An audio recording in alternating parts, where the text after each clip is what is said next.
Hi everyone, thank you so much for being here with me. Today I want to talk about my Stanhopea, which has opened a few blooms already. And I have the feeling that a few more will open today, and if so, they will do it in the next hour. The opening time is very predictable in the case of my Stanhopea, and it happens very fast. I don't know about yours, but my Stanhopea buds always bloom between 7 and 8 a.m. And so here I am, a few minutes past 7 in the morning, because I like to watch when they crack open and make that peculiar popping sound. Of course, I don't do this with every orchid, certainly not with those which buds take several hours to open. But with some plants, such as some epiphytic cacti I own, and my Stanhopea, the process is so sudden and fast that I don't want to miss it.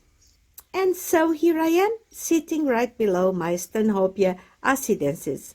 This is a primary hybrid, a cross between two species. One is Stanhopea tigrina from Mexico, and the other one is Stanhopea wardii, which has a wider distribution from Nicaragua, El Salvador, Costa Rica, Panama, Colombia, and Venezuela.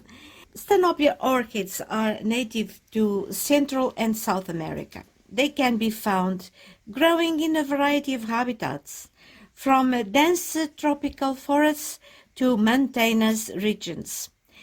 Mostly, they grow in shaded and humid areas where they thrive as epiphytes on trees or on rocks.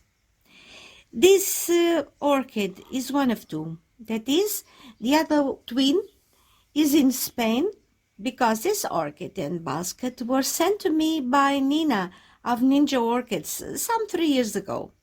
At the time, she had a huge specimen which she divided into two. So she has the other half. If you wish to watch the epic division of the main plant at Ninja Orchid channel, which I really recommend, please use the link I will provide in the description. In general, Stanhopeas are very easy to grow, develop very quickly, and the flowers are very fragrant. In some ways, this is a unique type of orchid because it can bloom either from the top or from below. Therefore, they need to be either mounted or placed in a basket with enough space between the openings of the basket to allow the spikes to grow. If not, the flower stalks will kind of just coil around and end up rotting and dying. For them to flourish, the essential thing is that Stanhopea roots are never allowed to dry. Even in winter, we must not let the substrate dry out entirely, as this will cause the roots to die, and some types of Stanhopeas may be very slow to re-establish once they have lost their roots. They need good light in order to bloom, but the leaves are very sensitive to some kind of light or heat. My Stanhopea gets most of the light through that hammered glass, with higher light only at sunset. No direct sun, though. There are a few plants in front of the glass that cut off some of the light and the heat coming through the glass pane, but still some of my Stanhopea leaves show sunburnt. I hate to see that, and later in the year I usually cut off the damaged part of the leaves, which are not doing the photosynthesis anymore anyway.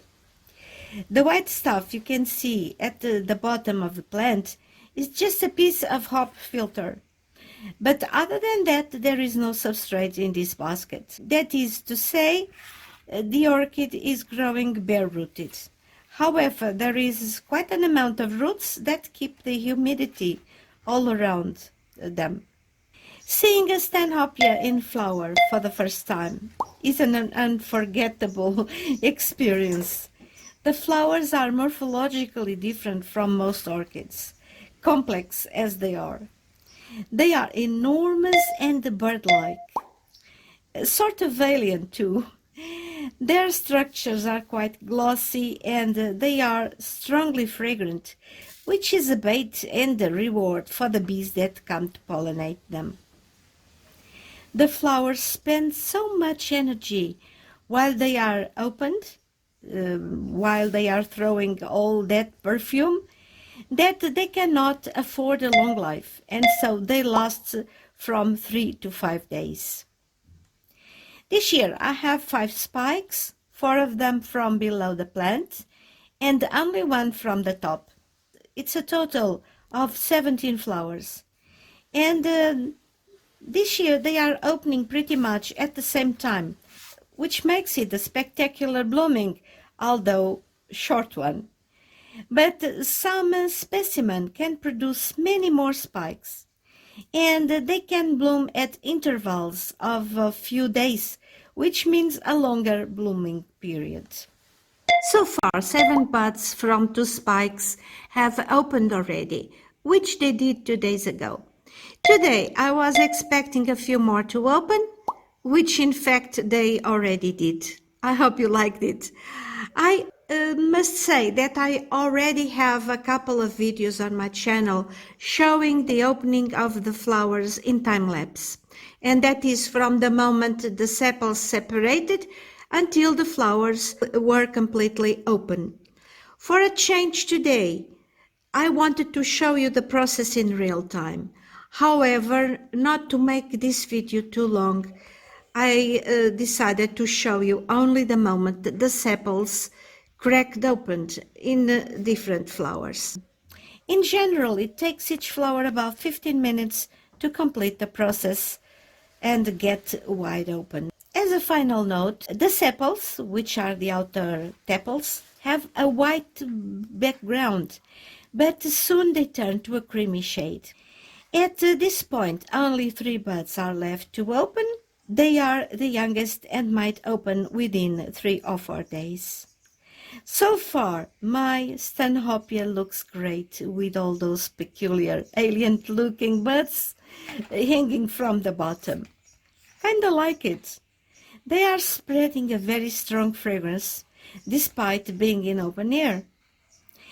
And so this is it for today. I hope you have enjoyed this video. Thank you all for watching, and a special thanks to Nina of Ninja Orchids for sending me this beautiful specimen. Take care everyone, and I hope to see you again next time.